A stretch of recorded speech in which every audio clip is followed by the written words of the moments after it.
नमस्कार सांग मैंने हापी रज समस्त को।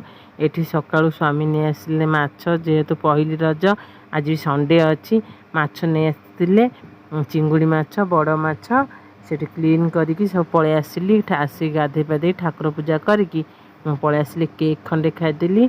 केक खाई मो पुओ को भी खंडे देदेली केक से खाइला।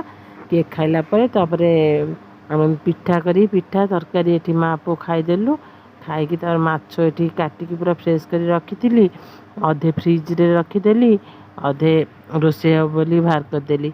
जेहेतु संडे आमर माछ आसे एकाथर शुक्रवार बुधवार पाई जाए से माछ रखीदेली। रखिकी ये मोर बिहन बरा भी किसी करदेली आ चिंगुड़ी माछ आलू तरकारी करी माछ झाल किसी करी